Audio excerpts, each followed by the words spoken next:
Now, having been prepared for the interview and for the personality test, you have been called for the interview. Of course, it's a matter of rejoice that you have been called for the interview, but you must go on to treat interview the way it is going to be. The whole of this section goes on to focus on what all that you have to do when you are going to be called for the interview. How is it that you have to proceed, and also that is what are the do's and the don'ts that you have to follow in this case. Before coming to the interview location in Dholpur House, one must visit the venue before the interview date so that no mishap takes place on the day of the interview, particularly in terms of finding a location, directing your cab driver or maybe your scooter rickshaw driver or anything of such. It's important that you must go on to recce the entire of the area around UPSC so that you will go on to feel yourself comfortable in that place. You'll go on to feel it comfortable with the ambience of that place as well. Prefer a comfortable vehicle to reach the destination even if it may be expensive. So I'll always go on to refer to something like a cab. That is, you can go on to pick it up and don't go on to open the windows of the cab while you go on to be driving. This is largely because Delhi's air is very, very polluted and you do not know what sort of allergy that you may go on to develop while going to that place. Try to arrive at interview location at least 15 to 20 minutes before the interview, earlier than the interview, and the schedule mentioned in the UPSC call letter. Those who live in Delhi may not have so much of a problem in arriving at the interview location, which is the UPSC building known as the Dholpur House, located Shah Jahan Road, New Delhi, and they must be familiar with this famous place because they do go on to be coming to this location once off and on and so on. Those who are coming from far off places to attend the interview should plan their journey in such a manner that they reach the city sufficiently advance, at least 2 days in advance. I'll go on to say it must be something like 5 days in advance so that you can go to get yourself acclimatized to Delhi, and if it is about 2018, it must be coming even sometime before in this place, largely because Delhi is pretty cool during this time of place. Not cool, KOOL. It's cold. The temperature-wise, it has a low temperature during January. Before arriving at the interview location, ensure that you have some of these items which are required to carry during the interview process. The interview call letter, all educational certificates, mark sheets, and testimonials in original as well as their photocopies. Your passport size photograph, 3 to 4 copies, a folder or a portfolio bag to keep the above items, etc. Everything here. After reaching the venue of the interview, contact the person at the reception, UPSC gate, who will let you know to whom and where you have to meet and complete the pre-interview formalities and the processes.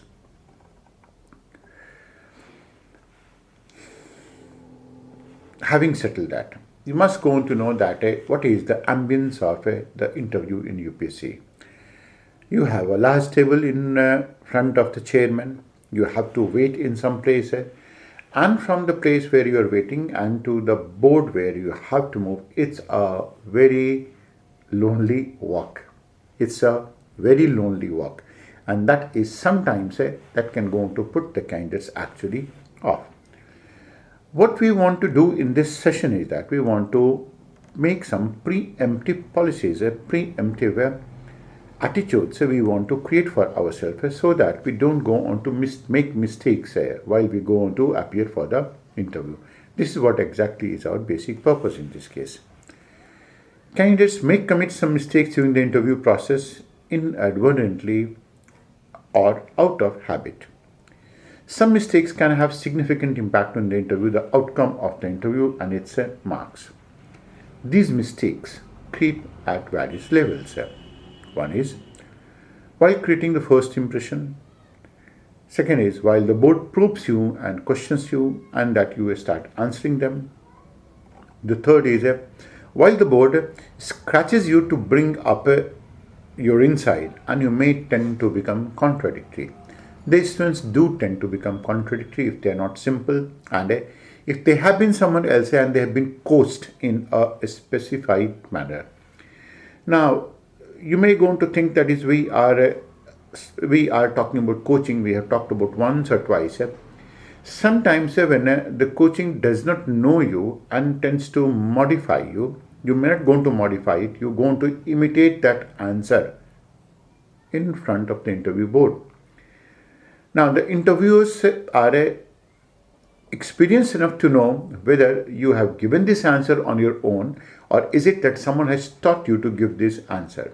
They can be intelligent enough on that count. So they may tend to become contradictory. That is, you may tend to become contradictory if you think of something else and speak of something else.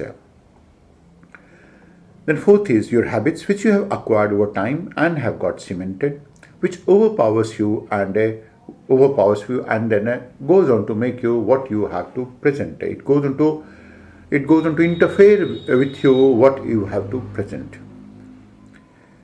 So some mistakes may not appear to be significant in the first instance, but all such mistakes count up and reduce your chance of being successful. Even if the interview board subtracts 5 to 10 marks that you are likely to get, this may become significant in getting the service of your choice in allocation of the services, the cadre or anything. And you do not go to know in 5 marks there can be 100 of these students. So then it is best advised that the students go on to follow certain type of guidelines so that they can go on to prevent themselves from making such type of mistakes. First is the mistakes that the students go on to make before the interview is that, to begin with, wait for the mains result and then prepare for the interview, as it is as if they can transform their personality and perspective within a month or a week. This is not possible. This doesn't seem to be possible. Some candidates may bring about a cosmetic change in their personality, but with an attendant danger that if they are probed, they will go on to reveal it inadvertently. The excuse that the students give for not preparing for the interview is that it is just out of 275 marks and mains were for 1750 marks. But remember, finally, to qualify for IAS and to become a topper, the interview marks are very crucial as the interviewer decides whether you are fit to be going ahead to join the services or you should be cut to size. Most of the students do go on to think that they are intelligent enough and that the interviewers are all foolish people. They do go on to get themselves cut to size. It's advisable that the students must go on to spend most of the time studying themselves and expanding their knowledge base. In this context, there are two things that are to be considered. One, knowledge is not the only facet of your personality. Attitude and perspective can go on to be as significant or even more significant. Two, the students forget that their knowledge has already been tested in the mains examination. Interview is about your personality and every facet that makes your personality. That is, your empathy, your perception, your perspective, the communication level of yours, the balance of judgment, adherence to constitutional values, your balance of perception, and the way that you're going to gel up your body language with all of these words. That is what is going to be making up the sum of your personality. So, having said that, we can go to point out 2-3 different levels at which some of these mistakes can likely to creep up. First is during the interview. One of these things that is a mistake that the students can go on to create is do not brag about your qualities too much. Some of these students are talented. Some of these students are gifted. Some of them are really gifted. So they have even by this time they go on to have they do go on to have a good amount of achievement to show at least, and that they have appreciated themselves in their DAF. Now the issue is that the more you appreciate yourself, the less you go on to get appreciation.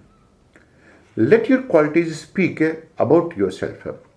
It may happen that if you brag about these qualities so much as is based on your DAF, it will going to raise the expectation of the interviewer and the board, and they will evaluate you against those raised expectation, which can really be disastrous for you at the end. It's like some of you people who may have been in Pennsylvania University, and then you have done your MBA from Stanford University, then you have come back, had your coaching as well, and then you're going to be appearing for civil services. You had some medals as well. Of course, the interviewer will going to judge you on the basis of what you have written. Remember, you are always going to be judged on the basis of what that you have given in your DAF, not on the basis of not what you have not written in that case. That is one.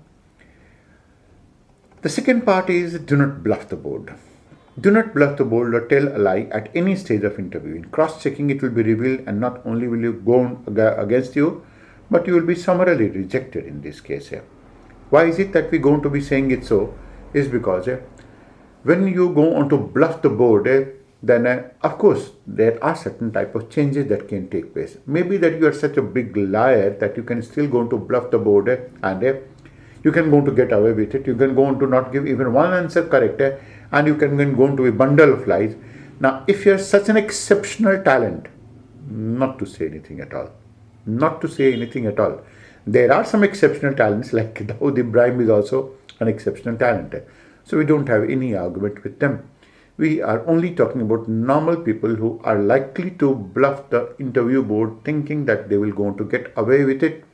That's not a very good strategy.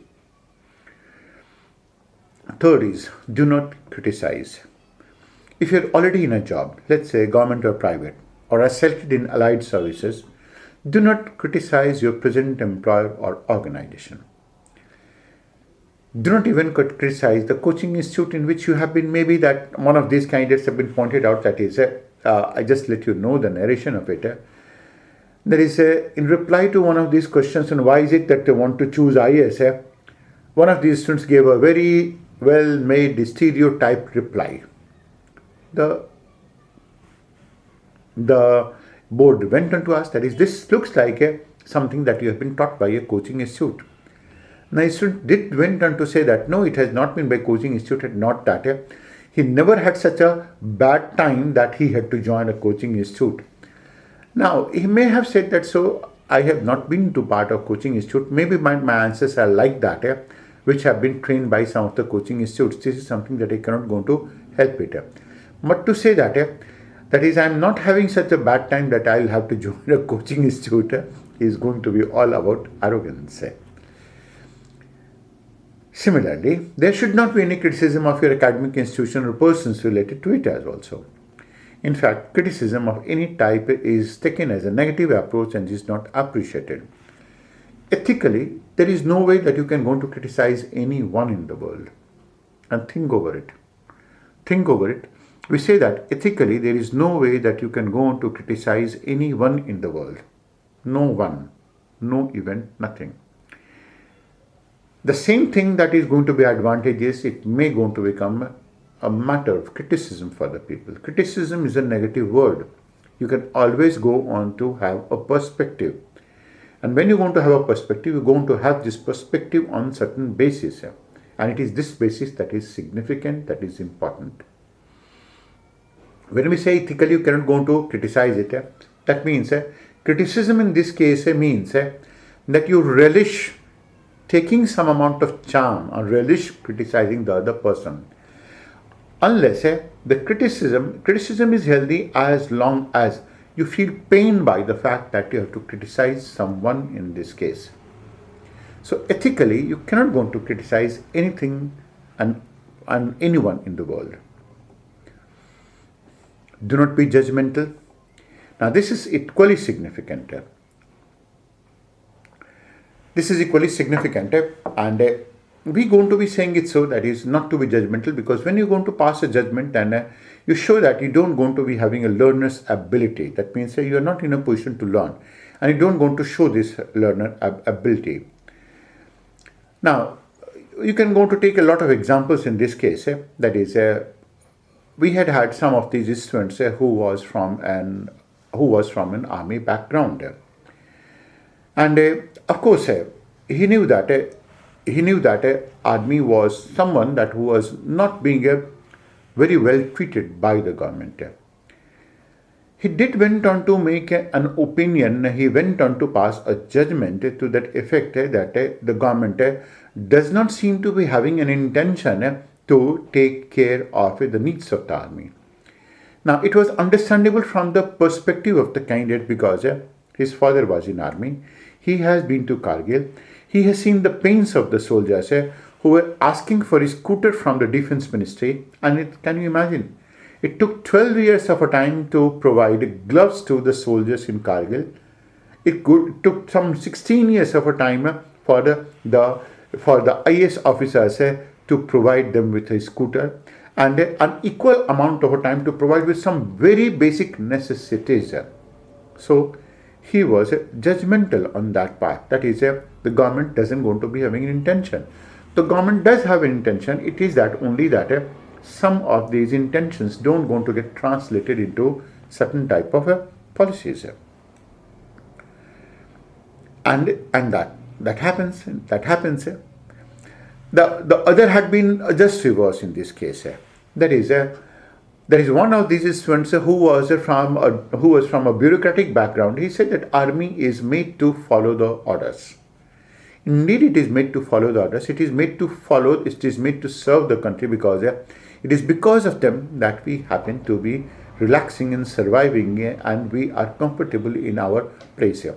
Even if you are able to hear to me comfortably, even if it is that you are able to learn something comfortably, it is because you know that these army people are protecting these borders for you. Fourth is, do not take regional or local perspective or make your opinion on that. Taking a hardcore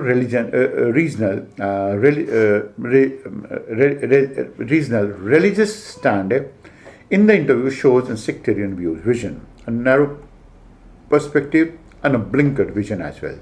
The requirements of UPSC now is to select someone with a nationalistic disposition, global multidimensional perspective, and a very open, eager mind to have a very high degree of receptivity. Nothing is to be seen only from a sectarian viewpoint. It's not like I am just going to give another example to this case. One of these students from Bihar, and it was in Hindi medium. He was asked that Bihar is backward because of the people. It is the people who has made backward. Now, can you imagine the student reacted saying that Bihar has such a long and such a glorious history, Gaurashali Itihas. It is such a glorious history, and that there is no state in India that can go to match Bihar in terms of its history, in terms of the type of resources it has, and so on. Now, the interviewer board was very, very simple in this case. That is, he said that Bihar is backward because of the people. That's a fact. It's the attitude, not the talent of the people that goes on to hold the progress of the state. But then he went on to have that sectarian viewpoint. Why is it that he had to consider himself as a Bihari? He could have considered himself as an Indian. And indeed, if he considered himself as an Indian, there may have been some instances, there may have been some people who have been a blot on the image of Bihar. And they have been so. So they have been in other states as well. So he took a sectarian viewpoint in this case. That was not good. The other is, do not show any restlessness. Do not show any type of restlessness, even if your interview is not proceeding on the lines of your expectation. The best thing is, try to reset the situation according to your expectation and by your strength. If you can try to be as normal as you can, reflect your calm, accept your limitations, and move as per your strength, it's going to be very good. It's distinctly possible, and it's distinctly acceptable that you will be under a nervous strain because you have come to attend the interview.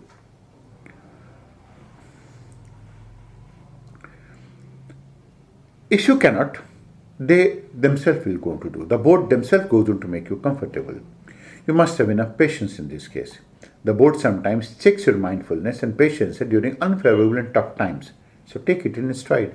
That is, maybe if you're being teased, maybe if you're tormented, and maybe that if you are you are really being treated roughly in this case, then that goes on to show that the board has so much amount of faith in you that they are able to treat you in such a manner.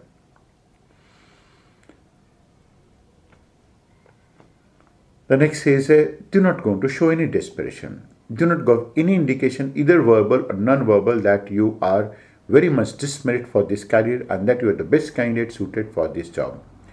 Desperation of any kind is not liked. If you do well in the interview, you will be offered the position. If you do not want to do well in the interview, you have other chance. And who says that you can go on to be in services and then only you can go on to have the best career?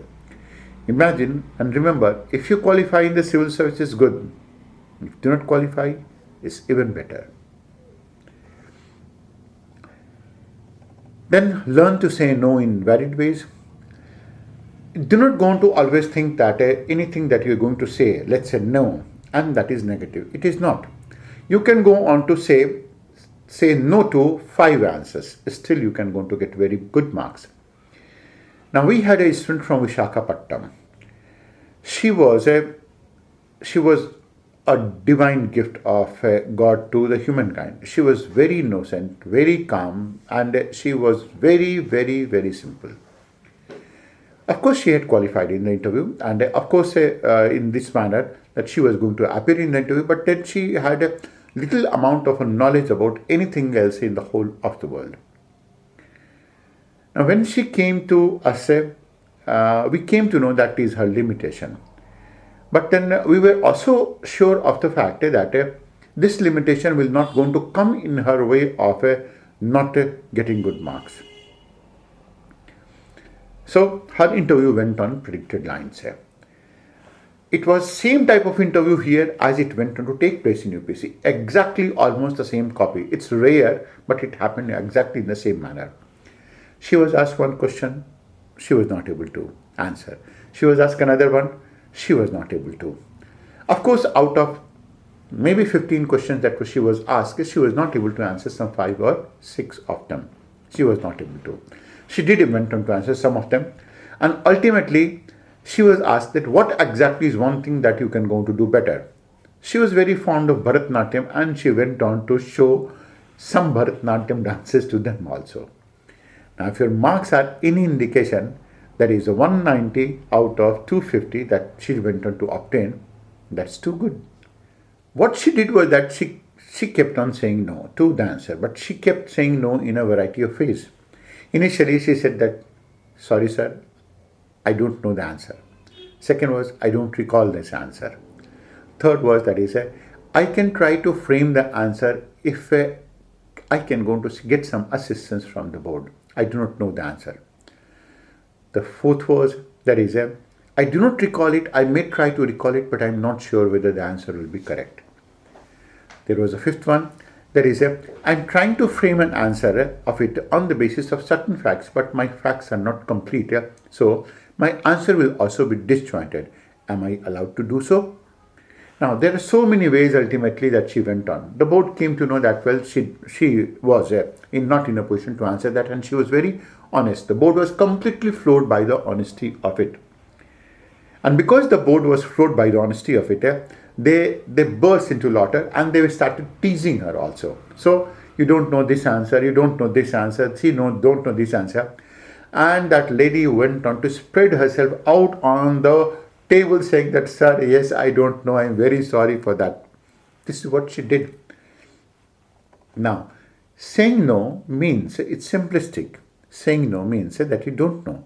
Saying no also means that is, you are congruating your mind, body, thinking everything into it. It's not harmful not to say no. Then, avoid negative body language. Your body language determines the first chemistry that you develop with the board. As in other circumstances, this is the first step towards having a good interview. While adopting positive body language is important, it is equally important to avoid negative body language during an interview. No one tries to have a negative body language, sometimes only that they are not aware of a negative body language. Consequently, a guard is required for any negative body language. Taking guard against negative body language is required because in many cases body language emerges from one's own subconscious mind. Therefore, you are required to know negative body language so that you can take precautions against them. In general, there are some aspects of body language which are negative and may emerge unknowingly. For example, playing it with one's hair. Now, given a choice to me, maybe that I'll also going to like to do it unknowingly. This is largely because I have developed a habit of it. Touching or rubbing chin or nose frequently, biting nails. This is an extreme case, but maybe plugging or tugging of ear, rubbing back or of head or the neck in this case. Moving palm on the table, putting your palm on this table, that is one. And maybe some of these type of inappropriate body gestures and postures, like I'm looking at the interview about decoration as if you are appreciating is very good and it's something that I wish I could have it. And other of these eye catcher, picking up some of these things like paperweight and then maybe revolving it on that place out of nervousness, putting hand on the table, putting and going to be completely relaxed on the chair in such a manner, and waving foot, maybe that you go on to tap your foot, hands clasped behind the back, the palms closed. Now all of these things do going to give a very lackadaisical approach of the candidates in this case.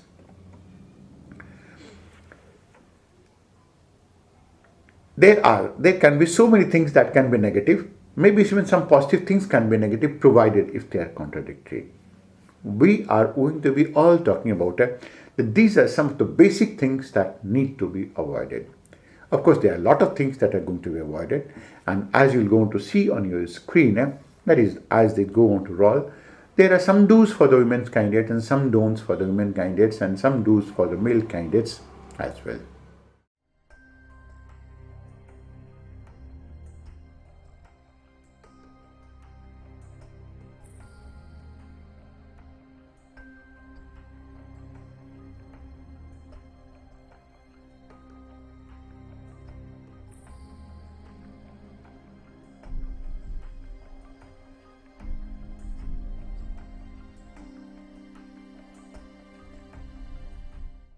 Now this brings an end to the series of guidelines that one can go on to one needs to know before one goes on to appear for the interview. Interview is simple, it's very straight, it's not too complicated. Most of the complication goes on to in the minds of the candidate. It's the last stage, it's the best stage. And as we always hear, if you have been called for the interview, go to prepare. Prepare your mind more than anything else. Don't go on to listen too much. Go on to speak as much as possible. The more you speak, the more you're going to get a practice of doing it so. Ultimately, it's your personality. Only your personality. It's personality that matters everywhere. Whether you're going to be in a private job, whether it's going to be in civil services, whether it goes on to in politics, whether it goes on to academics, it's your personality and attitude. Once you go on to take care of it, once you go on to know your strengths, once you go on to know your weaknesses, a wise person, one is who learns from the mistake of the others. We have done enough amount of work to let you know what are the mistakes that you don't need to do. It's up to you.